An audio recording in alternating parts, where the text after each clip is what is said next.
Welcome back to Risky Business, a show about making better decisions. I'm Maria Konnikova. And I'm Nate Silver. Today on the show, we have some news. It's not news that you'll be doing cartwheels over if you're a loyal fan of this show. But yeah, this is the last episode of Risky Business, but that's the news. Yeah, that's the news. We have absolutely loved the last few years with you guys and Pushkin and iHeart. We hope you've enjoyed it as well. And we are, we're both really excited to see what comes next.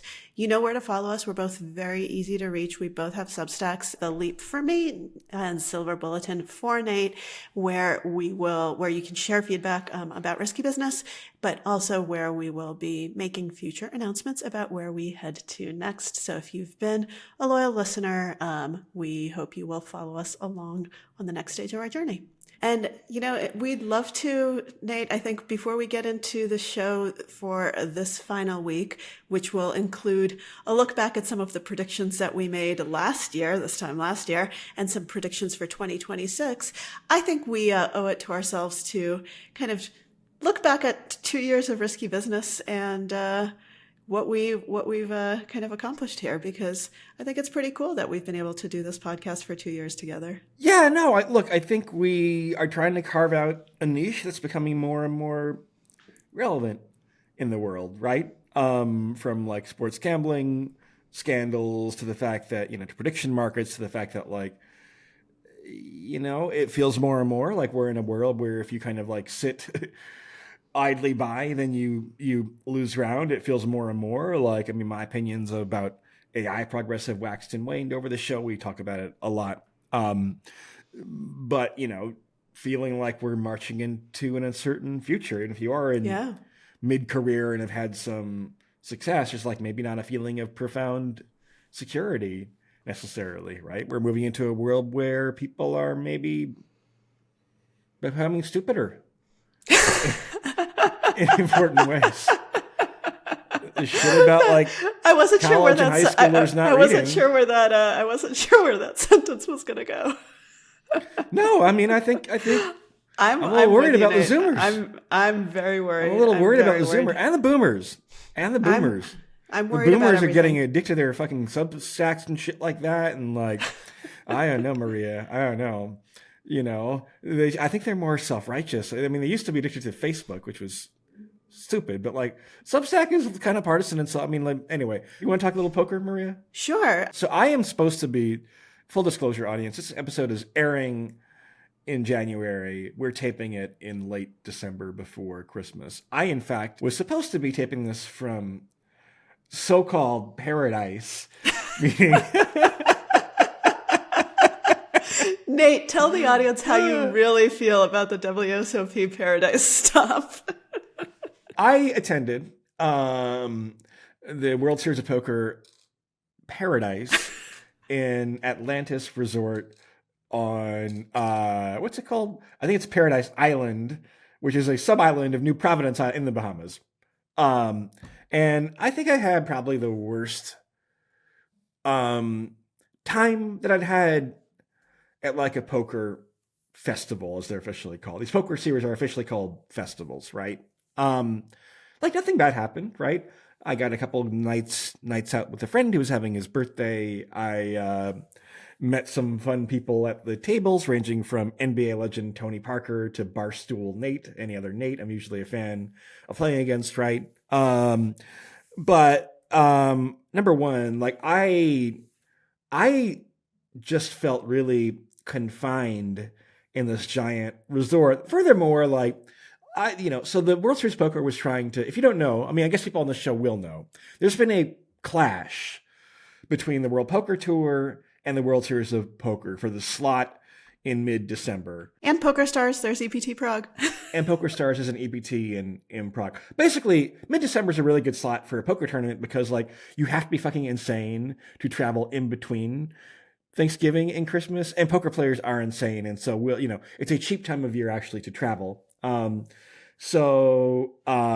World Poker Tour spun what had once been a relatively sleepy, I think it was called Five Diamond Classic at the Bellagio. The Wynn began hosting that slot instead.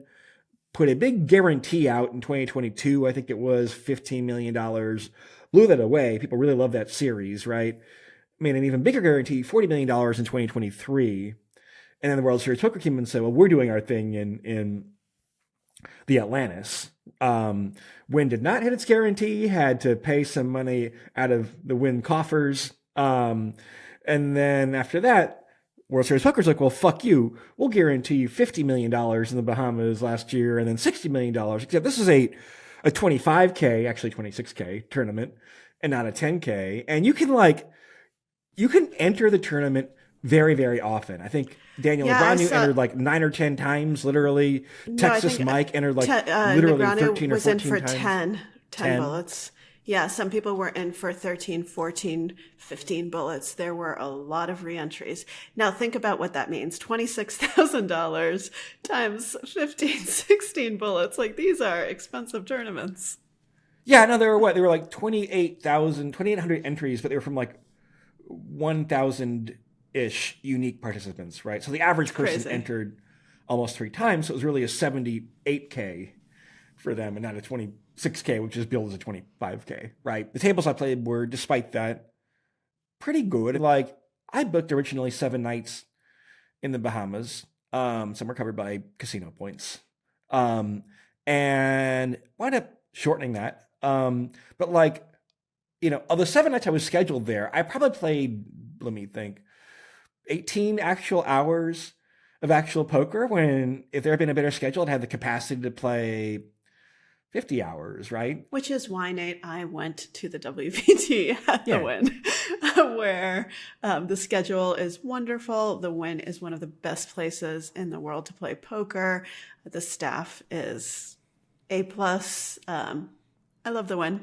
Once again, this is the end of December. You'll be hearing this in early January. So my series is not over yet. So I have no idea how it's going to go. But even if I end up losing a shit ton of money, which actually isn't possible at this point, but even if I lose more money than I want to, I will be quite happy, because this is a great time of year in Vegas, and I'm happy to be here. And EPT Prague, by the way, is also amazing. I've been there many times. I didn't go this year because it's far and it's cold, and Vegas is warm and close. So that was my main consideration. I could have gone to Prague, right? And, you could have gone to Prague, and it would have been a lot better. And then you bust out. Is there a EPT Paris this year? There is an EPT Paris this year. I will be there. So yeah, risky business listeners, February. But in Paris, you bust out. You're like, I'm almost fucking happy about that, right? Yeah. I'm just gonna go Nate, day drink wine and have we had some awesome great dinners in pastries Paris. and some couscous or some shit, right? You know. Yeah. I mean that that great. was fun. That you almost want to bust, but you know Absolutely. the Bahamas is you're not really in the Bahamas. You're in this like basically compound. Yeah, so the stop was not paradise, is what I'm hearing from you. But yes, we will both be in Paris, so stay tuned for that. And we hope, at least I sincerely hope, that poker will go more in the direction of what PokerStars and WPT are doing, and less in the paradise direction. And that WSOP, I think a lot of people did not have a great experience this year. And I do want to remind everyone listening that at the end of the day, poker is a game. If you're not having fun, why are you even doing it? So when something isn't fun, just get the fuck out of there. So let's just talk about now let's go into predictions. Okay. So we made some predictions last year. So exactly a year ago, give or take a few days, we made predictions for how 2025 was going to go. Nate, I didn't remember almost any of this. It's so funny. Like, I didn't remember what predictions we made. I didn't remember kind of how, how we were talking about this. So it was a very different time, right? And it's also very funny to see kind of what topics seemed relevant, right? Like, seemed like they were going to be the big stories of the year. And it turned out the year was very different from what we had thought. So we don't have to go through every single prediction that we made, but we made some interesting ones. So first prediction we made, which I think is actually kind of funny, is we were both predicting the highs and lows of Bitcoin. And Nate, you said it was going to be a 140 high. I said 180, and then our lows were 60 and 70. We were so wrong, right? Like our highs were way too high. You were closer. It was 126. You were closer. I'm close. But that's good. You were closer, yeah. Yeah, don't throw me under. This is a group project. But I did my part of the project well, Maria. Don't throw me under the bus. No, all I meant was that our lows were too low and our highs were too high.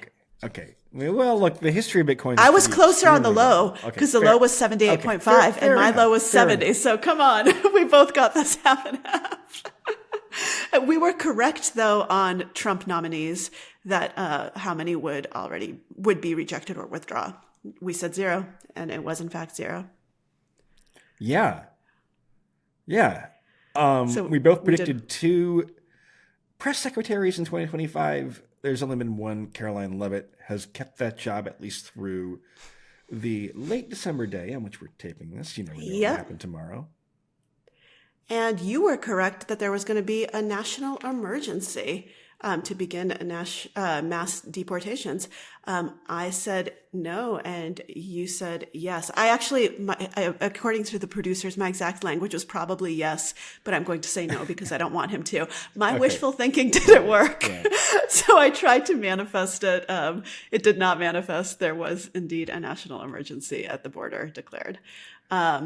Musk did not become the first trillionaire. We both got that right. You're getting close. $677 billion as of December 15th, estimates Forbes.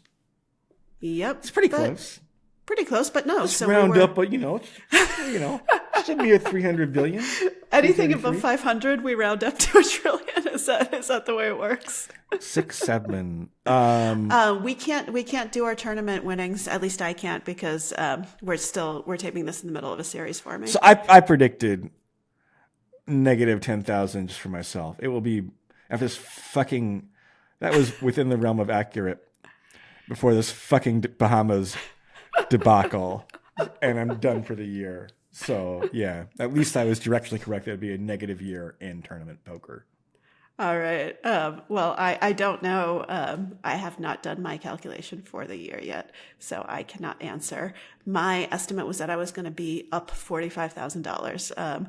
I'll report back when I can. Nate, you got a good bet. You have $10,000. You can bet any line in sports. What would you bet that Oklahoma City's Shai Gilgeous-Alexander would win the MVP award? Which he did. I think it was a little bit of a contrarian take back in January. Nice job, Nate. Did you actually put money on it? I've had money on the OKC Thunder. A fair bit, actually. Yeah. Good. And this is hilarious because I'm obviously the one who awarded the second annual Daniel Kahneman Memorial Cognitive Bias of the Year Award. And I had predicted that it was going to be the recency effect, and that is indeed what I chose, which is funny. I guess my brain works the same way, but I totally forgot that this was my prediction. So this was not a self-fulfilling prophecy. We cared about TikTok. We don't really care about it anymore. Funny. What's going to happen to TikTok? I thought it would get banned, and you didn't, and it didn't get banned because Trump is cynical. I don't know. So we both did a long shot bet for 2025. And Nate, yours was about drones. Remember those drones over New Jersey? 1 in 3 chance that later reporting would say there had been something real there. And I don't think that's happened. I don't think there's been much reporting on anything apart from... No. Yeah. Okay. So, but your long shots are supposed to lose most of the time, right? You call with pocket fours. You're not going to flop a set all that often. No, that's very true. My long shot was that 2025 will be the year that we see a nuclear power resurgence. Countries that had brought the plants offline will bring them back online. We'll see the first nuclear power plants open because of increased energy needs due to AI. I was kind of right. So this is starting to happen. It's a lot of the plants are on track, and we see a lot of nuclear plant openings scheduled for 2026. So I was directionally correct, but it hasn't happened yet. The process has started, but the plants are not actually open yet. So yeah, but mine was, I think, less of a long shot than yours. Yeah, a little safe there, Maria. But you know what? Back a year ago, I think people, including you, did not think that nuclear power was going to be as big as it's now becoming. So it was still somewhat contrarian. All right, let's go to 2026. And let's talk about some predictions for 2026. So Nate, where do you want to start? Do you want to talk about some politics predictions? Do you want to talk about sports, AI? What's on your mind? We've got some predictions in all these different categories. I guess politics. All right, That's let's start probably with politics. We are going into an election year. We are By the indeed. time, in fact, you're hearing this probably in 2026. Welcome Yeah. to an election year. It never stops, Exactly. does it? Welcome to an election year. Yeah, it seems like it's been one giant election year. Nate, I am going to cede the political prediction ground to you because all I know is what I read in the news. I don't have any insider models, insider info. You do. I mean, this is what you do. You build these models. And I don't have insider because I think insider info makes you stupider. Well, not insider info, but you have the models that can actually process this information in a more data-driven way. We're still a few months from the models being turned back on. But look, Okay. So I think Democrats are pretty heavy favorites to take the House in the neighborhood of 85%. yeah, I was gonna say the same thing, that I do think they're gonna retake the House. What do we think about the Senate? I think the Senate is plausible for Democrats, but Less likely, it's right? but not like, I mean, what do they have to win? They have to win 4 seats. And so there are 2 that in principle are quote unquote easy, which are Maine and North Carolina. In North Carolina, Cooper, the former governor, is running. It's a swing state. So you think the formula would be no incumbent, strong Democratic candidate.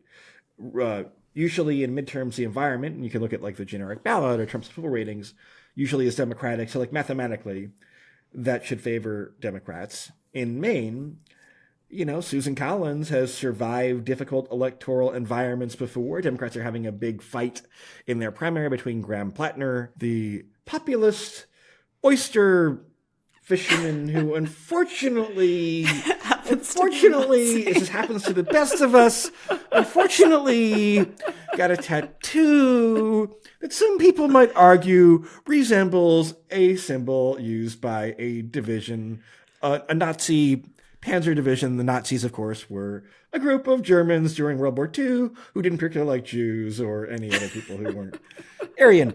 But, look, it happens, Great right? gloss, Nate. Look, I mean, what can you say? It happens he was a little drunk in Croatia. It's like, look at this fucking Bahamas tournament, right? I was bored enough. It's like fucking fire another bullet. This 25K, I go get like a tattoo. If those are the choices, I might have wound up with a tattoo myself, Maria. Well, we're glad that there was a third option. The beach isn't open at night. Like, why are all these fucking resort places, like the pool is open in the day, right? The pool is rarely open at night, even in Vegas, unless it's like some fucking night swim DJ thing. It's like, why not turn some fucking floodlights on? Have the pool open at night. I totally agree. I don't know. Yeah. I totally agree. I don't get it. I totally agree. Yeah. All right. So we've got likely House retake, less likely. Yeah, and to be clear, I think Senate. at Pollen Market, as when we're taping this, it's 78% in the House for Democrats. I think that's low. I would take the over on that. In the Senate, it's 35% for Democrats. That seems roughly reasonable to me. Yep. That makes sense. 35% is not zero, but it's a long way from zero. It's very, yeah, it's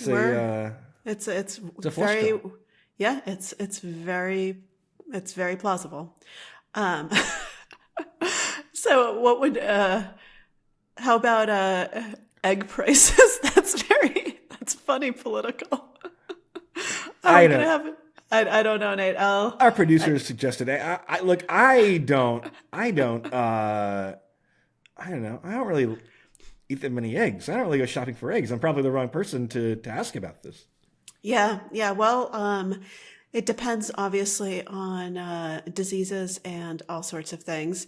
Let's say the highest egg prices in 2026 will be $12 for a dozen eggs. I have no idea. That's going to be my much. prediction. I'll say that's $1 an egg, Nate. That's a lot. I'll say $11.99. This is the Price is Right shit. I love it. Theory. I love it. This is GTO. This is GTO. This is the GTO, so we're going to give you a GTO lesson on The Price is Right. The over under when you see people on that game who actually don't know how to play, right? And someone already guesses a number, and what are you supposed to guess after that, Nate? You're supposed to guess a dollar under. Yeah. You're I supposed don't. to guess, Yeah. yeah. You just do not want to be the person who, if you can't go over, it's an interesting game theoretical lesson in all of these games. I don't watch quiz show games, but they all have game theory that you should study if you're ever going to be on one of them. Do you think anyone's going to be prosecuted with regards to the Epstein files? I actually do not. I think that this is, well, maybe a Democrat, but this has to be a prosecution that actually goes forward. Yeah, I don't know. I mean, the GOP eventually did sign a dispatch petition. I mean, people are, I guess I'd say, prosecuted by who? By the federal government? Right. I guess no. I think it's just too messy for Trump to actually it's a little too cavalier for him to target a Democrat. I mean, I don't know. Yeah, I just think it feels like then you're encouraging people to discuss that story, which I think the White House does not want to do, right? I think that that's correct. That's why I think no. Sports. Well, which league, Nate, will have a major gambling scandal next? I mean, are we allowed to say that there'll also be repeats? Because I think that or do we have to pick a league that hasn't had a gambling scandal? Because I feel like at this point, man, we're going to see these everywhere. Oh, I think college sports are ripe because they're some of these students are now making money with NIL deals, but they have valuable information that there's a lot of volume in college football, college basketball betting, right? These kids are not professionals. They could use some income and yeah. I mean, that seems to me almost statistically, and there are more teams than in the pros, right? That seems to me almost statistically inevitable at some point. Oh, absolutely. Absolutely. Whenever you have such a misalignment of incentives, right, where you can make a lot more money than you're making from something that might be a little bit not as above board as one would hope, there's going to be a scandal. We see that in professional sports where athletes are underpaid. It's why there's so much cheating in tennis, for instance, because in tennis, the top of the profession is paid very well, but there's so many players, right, who are not that well compensated, and tennis is expensive. You have to travel, you have to do, there are lots and lots of expenses for this. And unless you're at the very top, you're just not going to make a lot of money. And so people are incentivized to cheat. And they can, because if you're playing singles, especially, it's so easy, right? You can, you can actually throw matches. You can manipulate serves. You can do so many different things to get money. And if you're being paid nothing, but the prediction markets and the betting markets and the sports betting markets are so high, right? And there's so much potential volume there, so much money there, then you have this misalignment that is going to cause scandals. And so that's very, very true in the college arena as well. So Nate, I think that's a good prediction. And I'm actually surprised that we haven't had a huge one yet, but I think that that's probably because the rules have only started to shift now. And a lot of these betting opportunities didn't exist before. Yeah. And let's remember, if to the extent there are these scandals, the leagues aren't thrilled to have them come up, right? So you don't know what's kind of going on and being handled with quiet suspensions below the radar and things like that. But it's hard to imagine that, given what you've seen in the NBA and college has traditionally been kind of a source of point shaving, dating back to the Boston College scandal of the 70s. So yeah. Do you have any other sports ones that you want to talk about other than let's give you $10,000 again? I mean, look, I think the OKC Thunder are once again a good season-long bet, right? They have started out their season. I think they're 24-2, have the best point differential in basketball history, beating the record from last year, have done this with various injuries because they if you divided that team in half, they would both be top 4 playoff seeds in the West. And it just seems like it's never easy money in the NBA. Their half court offense is merely good. That becomes more important in the postseason. But yeah, no, this seems like a I don't know. It's not easy money, but like I think they're above 50% to win the championship is my view. So that's what you would bet your $10,000 on? Well, I mean, look, it would depend on. Yeah, I think they'd be a good use of. I don't know what the odds are actually. I should look that up. It's about 50-50 in the betting markets, right? So it would be a good use of your money, right? If it's 50-50? Yeah. And you have a strong conviction one way? All right. Let's do it. All right, let's move on to AI, which is something I actually know more about than sports. Over under on Sora manifesting a major news event. So Sora makes a video, which is a fake AI video, and then the shit that's in the video actually happens. I mean, I think that there's a decent chance of that. How is this defined? Yeah, I mean, I guess we get to define it, right? This is our prediction. So defining, there's something, well, first, a major news event, right? So it can't be something minor like, oh, there's going to be a protest on, Madison Avenue. Okay, fine. Like that's not a major news event.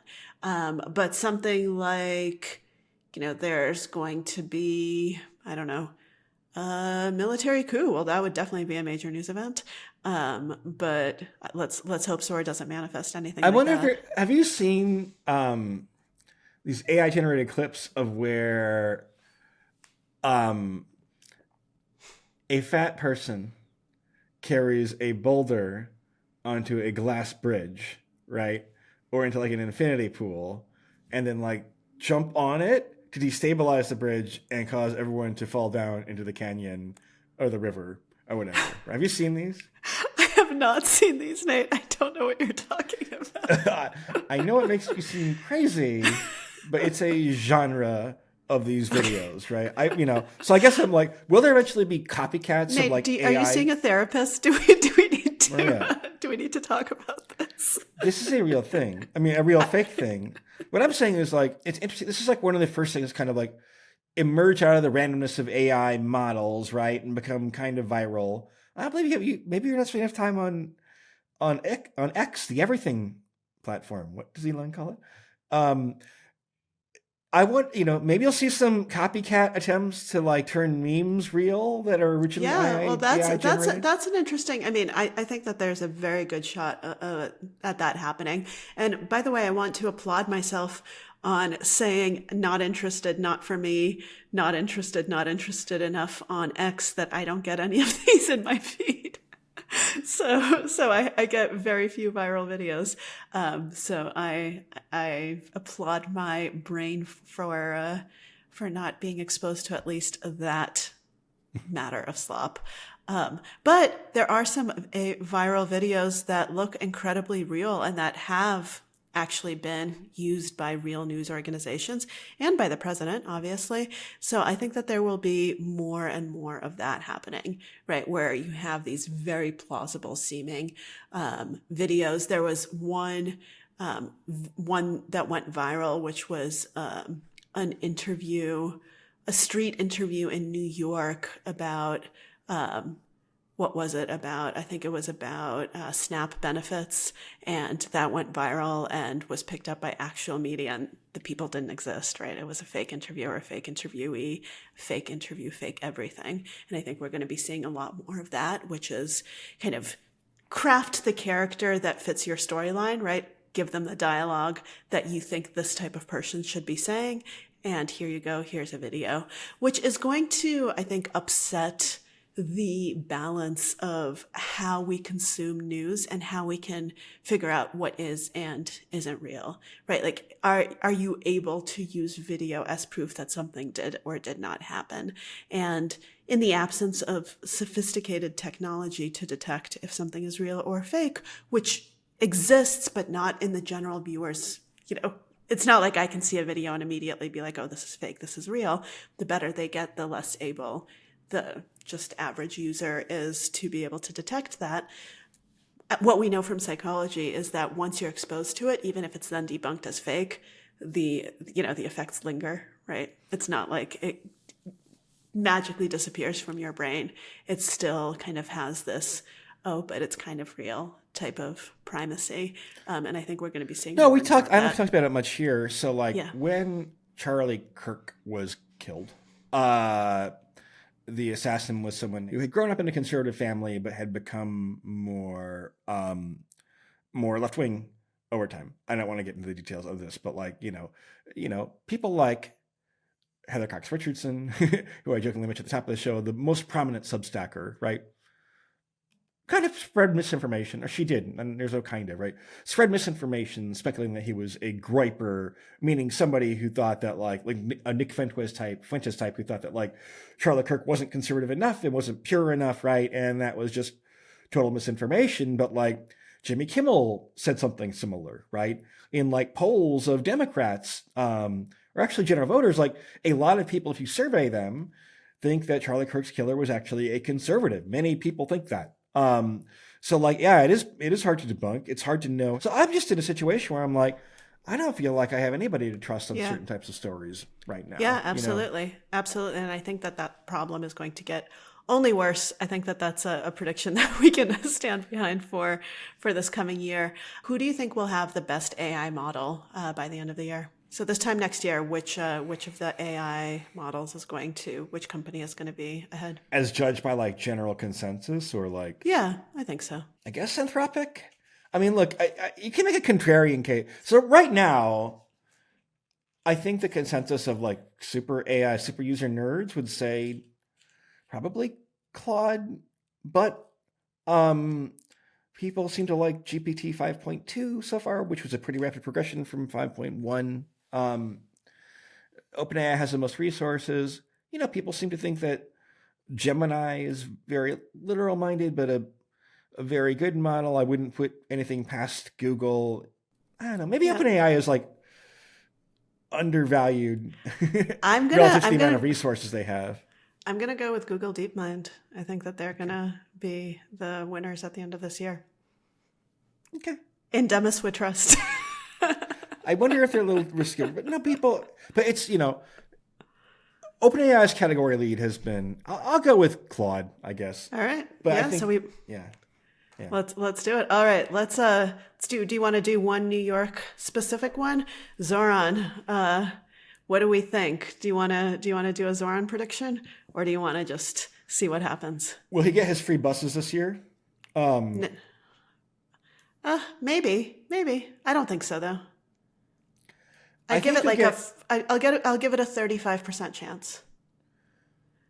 So one free bus. I think there'll be a pilot program, right? But not the entire city. Yeah. They'll make like a Second Avenue bus free or something, right? Yeah, they'll make a couple of buses free, I predict. And we'll see how it goes. I'm not that opposed to free buses. No, I think it's a great idea. I think it's a really good idea. It's a great idea, but like, I mean, the problem is like, you give people who want to sit and ride a bus all day an opportunity to do that. You know what I mean? These might not be people you want on the bus necessarily, but yeah. Well, I think that a lot of places have tried it. Not a lot. A few places have tried it, and it's worked pretty well. And it might help with congestion. So let's see. Yeah, let's see what happens. All right, Nate. Do you think that? Well, how many days do you think you're going to make it in the WSOP main event? So it was 5 this year and 6 2 years ago. I guess 2 before. Yeah, I mean the median is 3, and I do think there is some particular advantage in that tournament if you've played it a lot and run deep before, right? But it would be, the correct answer statistically is 2 or 3, and I think I think 3 is probably the actually correct answer. And I think to predict 4 or more would be quite arrogant and unrealistic. How many days does it last? When is the final table? 8 days? It's like 9 days? 9 or 10, yeah. Okay. So I'm gonna predict I make it to day 10. Because I'm gonna manifest it. I'm manifesting it. So I'm making the final table this year. Leo did it last year. She was a great guest on this podcast. And I think it's time for, and Chrissy almost did it the year before. So I think women have been getting further and further. So this year, why not me? For our last episode, if I'm going to make a prediction, if there's a less than 1% chance, that's still fine. I am vision board manifesting that. So on that note, let's just end the predictions with me winning the WSOP main event. I think it's a great one, or at least final tabling. I'm not going to get too arrogant. I don't have to win it. I'll final table. I'd like to win it, but final tabling, I'll take it. I'll take it. I would take it. I'd take a day 7. How about that? All right. Sounds good. And with that, thank you, Risky Business listeners, for being an amazing audience. And again, follow us on our Substacks and stay tuned for more news about where Nate and I will be heading next. Yeah, I guess the end has to come somewhat awkwardly here. Yeah. At the end. I don't know if we, I don't know if we want to sing a theme song or no, or whatever. Absolutely not. You can sing, Nate. I'm gonna listen. I'll applaud. Memories all alone, and I don't even know what song that is. That's Cats. In the moonlight.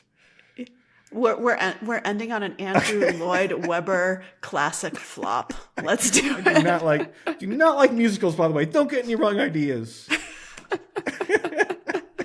All right. We hope we've made some good memories here with you, and we look forward to making more memories with you in the future, wherever that may be.